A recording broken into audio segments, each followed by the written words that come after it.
ദൈവനാമത്തിന് മഹത്വം ഉണ്ടാകട്ടെ. ഇനി നമുക്ക് 66-ാം സങ്കീർത്തനത്തിലേക്ക് കടന്നു വരാം.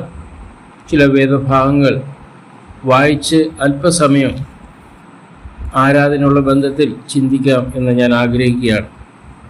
ഇത് ആരെഴുതി എന്നുള്ളതിന് ഒരു വ്യക്തതയില്ല. എങ്കിലും ദാവീദ് സങ്കീർത്തനക്കാരനായിരിക്കാം എഴുതിയിരിക്കുന്നത്.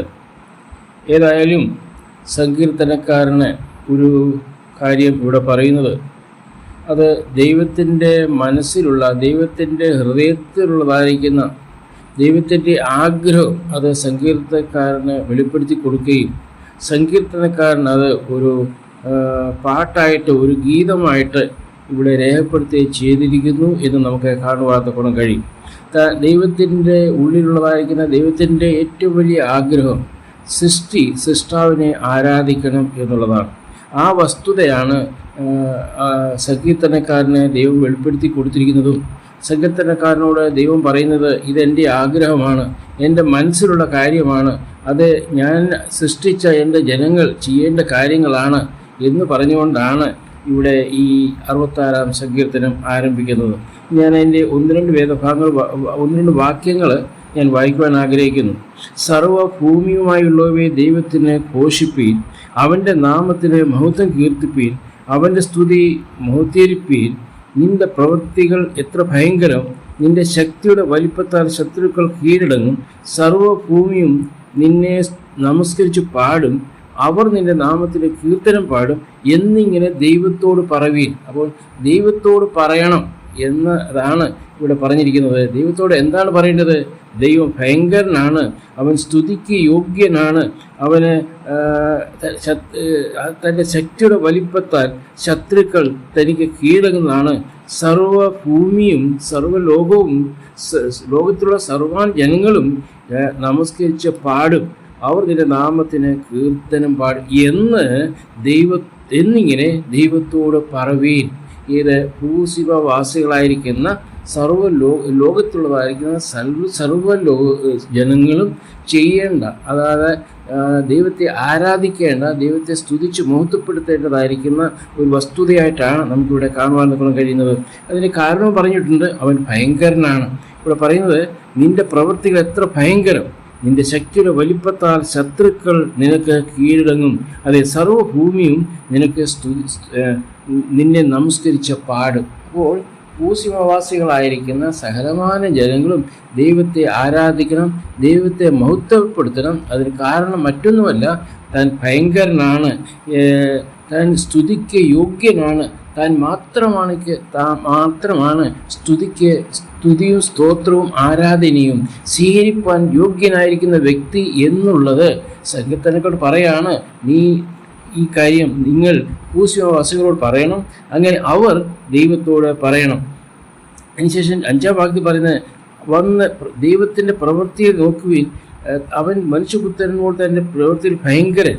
അതുമാത്രമല്ല, അതിൻ്റെ 6-ാം വാക്യത്തിൽ നമുക്ക് ഏവർക്കും അറിയാവുന്ന വസ്തുതയാണ്, അവൻ സമുദ്രത്തെ ഉണങ്ങിയ നിലമാക്കി, അവൻ കാൽനടയായി നദി കടന്നുപോയി, അവിടെ നാം അവനിൽ സന്തോഷിച്ചു, അവൻ തൻ്റെ ശക്തിയാൽ എന്നേക്കും വാഴുന്നു.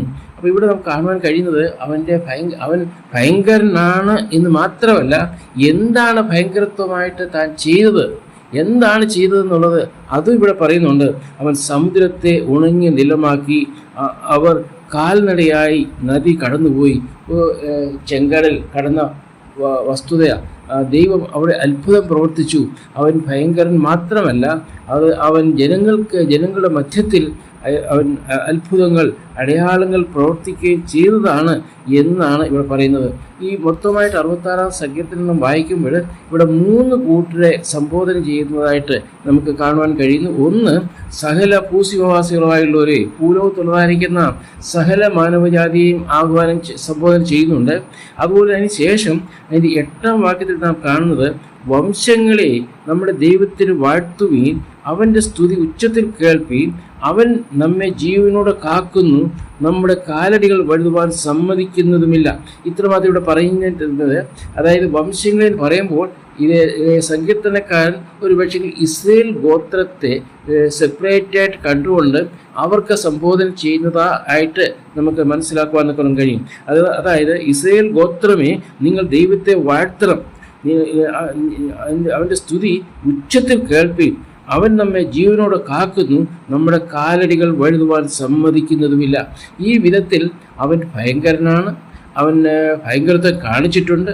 മാത്രമല്ല ആ ചെങ്കടൽ വറ്റിച്ചതും അതുപോലെ തന്നെ അവനെ സ്തുതിക്ക് യോഗ്യനായിരിക്കുന്നു. മാത്രമല്ല അതിൻ്റെ 9-ാം വാക്യത്തിൽ അവൻ നമ്മെ ജീവനോടെ കാക്കുന്നു, നമ്മുടെ കാലടികൾ വഴുതുവാൻ സമ്മതിക്കുന്നുമില്ല. അവൻ എത്ര പരിപാലകനാണ്, എത്രമാത്രം അവരെ കണ്ട് അവർക്ക് വേണ്ടി പ്രവർത്തിക്കുന്ന ദൈവമാണ് എന്നുള്ളത് ഇവിടെ പ്രസ്താവിക്കുന്നതായിട്ട് നമുക്ക് കാണുവാൻ കഴിയുന്നുണ്ട്.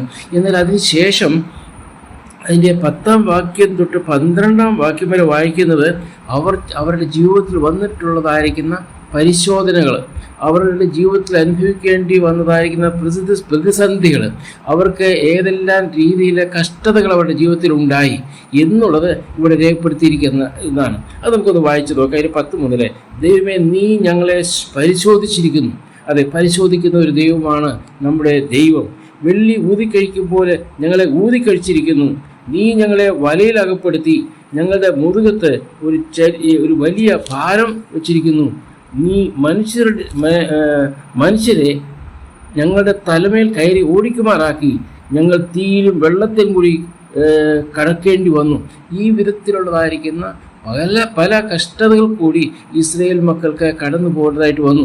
നമുക്കതറിയാം. അബ്രഹാമിൻ്റെ ജീവിതത്തോടുള്ള ബന്ധത്തിൽ നോക്കുമ്പോഴും, യോസേഫിൻ്റെ ജീവിതത്തോടുള്ള ബന്ധത്തിൽ നോക്കുമ്പോഴും, ദാനിയേലിൻ്റെ ജീവിതത്തോടുള്ള ബന്ധത്തിൽ നോക്കുമ്പോഴും, അത് അനേക ദൈവഭക്തന്മാരുടെ ദൈവദാസന്മാരുടെ ജീവിതത്തിലേക്ക് നാം തിരിഞ്ഞു നോക്കുമ്പോൾ, വിശേഷാൽ ഇസ്രായേൽ മക്കളുടെ ജീവിതത്തിലേക്ക് നാം നോക്കുമ്പോൾ ഈ വിധത്തിലുള്ളതായിരിക്കുന്ന കഷ്ടതകൾ കൂടി അവർ പോയിക്കൊണ്ടിരിക്കുന്നു. എന്നാൽ ആ സമയത്തും ഒരു ആശ്വാസത്തിനായിട്ടൊരു വാക്ക് പറയുന്നുണ്ട്, എങ്കിലും ഈ പറഞ്ഞിട്ട് നീ ഞങ്ങളെ സമൃദ്ധിയിലേക്ക് കൊണ്ടുവന്നിരിക്കുന്നു. ദൈവനാമത്തിന് സ്തോത്രം ചെയ്യുന്നു. പ്രിയരെ, ഇവിടെ നമുക്ക് ഒരു സന്ദേശമുണ്ട്. ആ സന്ദേശം ഇതാണ്: ദൈവം വലിയവനാണ്. ദൈവം നമ്മളെ വലിയ രീതിയിൽ വളരെ അത്ഭുതങ്ങൾ ചെയ്ത് നമ്മെ വഴി നടത്തുന്നുണ്ട്. ദൈവം നമ്മെ വളരെയധികം അനുഗ്രഹിച്ചിട്ടുണ്ട്. എന്നാൽ അതുകൊണ്ട് നമ്മുടെ ജീവിതത്തിൽ കഷ്ടത വരികയില്ല എന്നല്ല അതിൻ്റെ അർത്ഥം. നമുക്ക് രോഗങ്ങൾ കടന്നു വരാം, നമുക്ക് പലരും നമ്മെ പീഡിപ്പിച്ചു എന്ന് വന്നേക്കാം, പലവിധമായിരിക്കുന്ന പ്രയാസങ്ങളെ, പ്രശ്നങ്ങളെ, പ്രതിസന്ധികൾ കൂടി നമുക്ക് കടന്നു പോകേണ്ടതായിട്ട് വന്നേക്കാം, ഇപ്പോഴും പോകുന്നുണ്ട്. എന്നാൽ അവിടെയൊക്കെയും നമുക്ക് കാണുവാൻ കഴിയുന്നത്, എങ്കിലും നീ ഞങ്ങളെ സമൃദ്ധിയിലേക്ക് കൊണ്ടുവന്നിരിക്കുന്നു. ഇത് നമ്മുടെ അനുഭവമല്ലേ ഇന്ന് നാമും ഈ വിധത്തിലുള്ളതായിരിക്കുന്ന പല കഷ്ടതകൾ കൂടി, പല പ്രയാസത്തിൽ കൂടെ കടന്നു പോവുകയും പലപ്പോഴും നമ്മളും ചോദിച്ചു പോകാറുണ്ട്, ഈ കഷ്ടതകളൊക്കെ എൻ്റെ ജീവിതത്തിൽ എന്തിനാണ് കടന്നു വന്നിരിക്കുന്നത് പലപ്പോഴും നാം ചോദിച്ചു പോകാറുണ്ട്. എന്നാൽ ഈ വാക്യം നമുക്കൊരു സന്ദേശം തരുന്നത്, എന്നാൽ ഇതൊക്കെ ഉണ്ടായാൽ തന്നെയും ദൈവം നമ്മെ കൈവിടുന്ന ദൈവമല്ല, ദൈവം നമ്മെ ഉപേക്ഷിക്കുന്ന ദൈവമല്ല. ദൈവം നമ്മെ സ്നേഹിക്കുന്നു. ആ ഭയങ്കരനായിരിക്കും ദൈവം ചെങ്കടൽ കടത്തി നമ്മളെ വഴി നടത്തിക്കൊണ്ടു വന്നതായിരിക്കുന്ന ദൈവം ചിലപ്പോൾ ഈ വിധത്തിലുള്ളതായിരിക്കുന്ന പ്രയാസങ്ങളെ, പ്രശ്നങ്ങൾ, രോഗങ്ങൾ, ദുഃഖങ്ങളൊക്കെ കടന്നു വന്നാൽ തന്നെയും ഒരു വസ്തുത നാം ഒരിക്കലും പറയരുത്, എങ്കിലും നീ ഞങ്ങളെ സമൃദ്ധിയിലേക്ക് കൊണ്ടുവന്നിരിക്കുന്നു. എന്താണ് ഈ സമൃദ്ധി? പൈസയോ അല്ലെങ്കിൽ വേറൊന്നും തന്നെ ഭൗമികമായിരിക്കുന്ന കാര്യങ്ങളായിരിക്കില്ല. കാരണം സമൃദ്ധി എന്ന് പറയുമ്പോൾ ഞാൻ നിങ്ങൾക്ക് ജീവൻ തരുവാനും, സമൃദ്ധിയായ ജീവൻ തരുവാനും, സമൃദ്ധിയായ സന്തോഷം തരുവാൻ, സമൃദ്ധിയായ സമാധാനം തരുവാൻ, ഒരു വശത്ത് നമ്മുടെ ജീവിതത്തിൽ അനേക പ്രയാസങ്ങളും പ്രശ്നങ്ങളൊക്കെ കടന്നു പോകുമ്പോഴും അതിൻ്റെ മധ്യത്തിൽ നമുക്ക് സമൃദ്ധിയായ ജീവൻ തന്നെ നമ്മെ വഴി നടത്തുന്നില്ലേ? ഇന്ന് നാം ദൈവസന്നിധിയിലേക്ക് ആരാധനയ്ക്കായിട്ട് കടന്നു വന്നിരിക്കുമ്പോൾ ഞാൻ ചോദിച്ചിട്ട്, നമ്മൾക്ക് എല്ലാവർക്കും ഒന്നല്ലെങ്കിൽ വേറെ രീതിയിലുള്ള പ്രയാസങ്ങൾ നാം അനുഭവിക്കുന്നുണ്ട്. രോഗങ്ങളായിട്ട് പലവിധമായിരിക്കുന്ന പ്രയാസങ്ങൾ കൂടിയാണ് കടന്നു പോകുന്നത്. എങ്കിലും നാം അതൊക്കെയും തരണം ചെയ്തുകൊണ്ട് ഈ ആരാധനാലയത്തിലേക്ക് കടന്നു വരുവാൻ കാരണം എന്താണ്? സമൃദ്ധിയായ ജീവൻ തന്ന്, സമൃദ്ധിയായ സമാധാനം തന്ന്, സമൃദ്ധിയായ സന്തോഷം തന്ന് നമ്മെ വഴി നടത്തുന്നതുകൊണ്ടല്ലേ? അതുകൊണ്ടാണ് സങ്കീർത്തനക്കാരനോടൊപ്പം തന്നെ നമുക്കും പറയാം, എങ്കിലും നീ ഞങ്ങളെ സമൃദ്ധിയിലേക്ക് കൊണ്ടുവന്നിരിക്കുന്നു. ഈ ദൈവസന്നിധിയിലേക്ക് കടന്നു വന്ന് ദൈവത്തെ ആരാധിക്കുക എന്ന് പറയുന്നത് ഏറ്റവും വലിയ സൗഭാഗ്യമായിട്ട് നമുക്കറിയുകയും നമുക്ക് ദൈവത്തെ സ്തുതിക്കുകയും ചെയ്യുന്നതാണ്. ഒന്ന്, ഭൂലോകത്തുള്ളതായിരിക്കും സകലമായ ജനങ്ങളെ തന്നെ ആഹ്വാനം ചെയ്യുന്നു.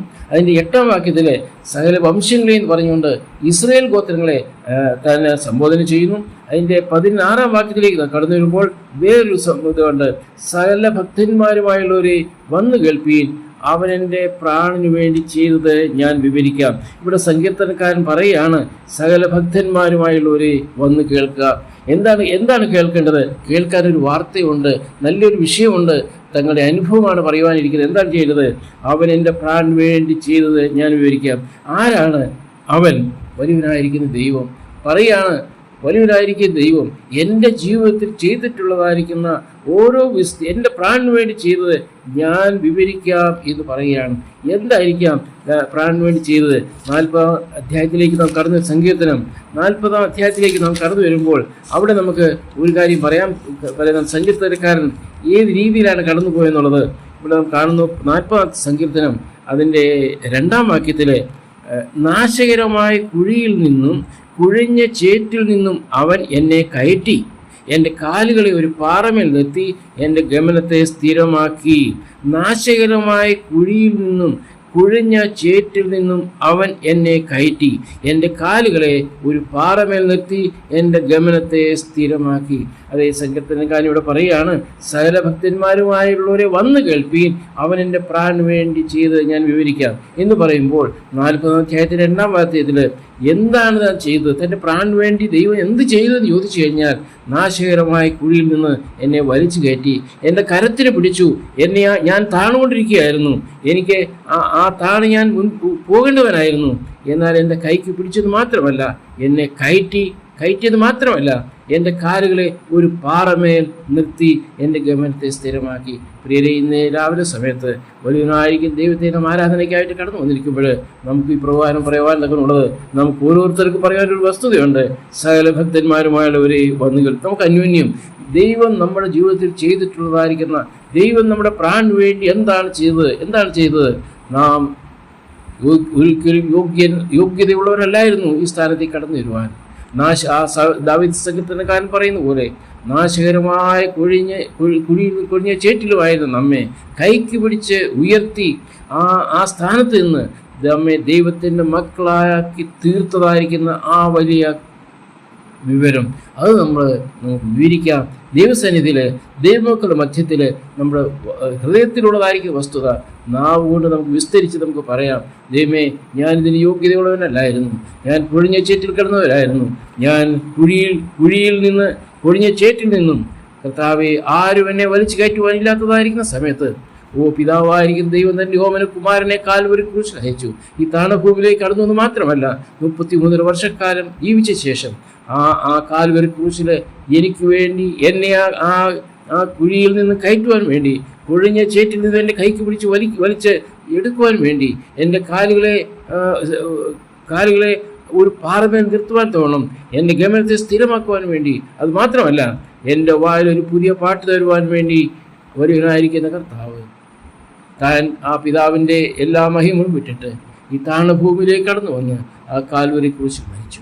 അതേ നമുക്കിത് പറയുവാൻ തക്കമുള്ളത്, സകല ഭക്തന്മാരുമായി ഒരേ വന്ന് കേൾപ്പീൻ, അവനെൻ്റെ പ്രാണനു വേണ്ടി ചെയ്തത് ഞാൻ വിവരിക്കാം. പ്രിയരെ, നാം ഈ സ്ഥാനത്ത് ഇവിടെ കടന്നു വന്നിരിക്കുന്നത് അതേ നമ്മോട് ദൈവം ചെയ്തിട്ടുള്ളതായിരിക്കുന്ന നമ്മുടെ പ്രാണനു വേണ്ടി നമ്മുടെ കർത്താവായ യേശു ക്രിസ്തു സഹിച്ചതായിരിക്കുന്ന ഓരോ വിധങ്ങളെയും നമുക്ക് ഓർത്തുകൊണ്ട് വിവരിച്ചുകൊണ്ട് ദൈവത്തിന് സ്തുതിയും സ്തോത്രവും കരയേറ്റിക്കൊണ്ട് നമുക്ക് ജീവിക്കാം. തീർച്ചയായിട്ടും ഇതാണ് ദൈവം നമ്മിൽ നിന്നും ആഗ്രഹിക്കുന്നത്. സങ്കീർത്തനക്കാരൻ പറയുന്ന പോലെ തന്നെ നമുക്കും ഇന്ന് രാവിലെ സമയത്ത് അവൻ ചെയ്തിട്ടുള്ളതായിരിക്കുന്ന വലിയ ഉപകാരങ്ങൾ ഓർത്തുകൊണ്ട് നമുക്ക് അവനെ സ്തുതിക്കുകയും നമുക്ക് അവനെ മഹത്വപ്പെടുത്തുകയും ചെയ്യാം. ദൈവം നമ്മെ സഹായിക്കട്ടെ. ദൈവം നാം മഹത്വപ്പെടുമാറാകട്ടെ. ആമേൻ.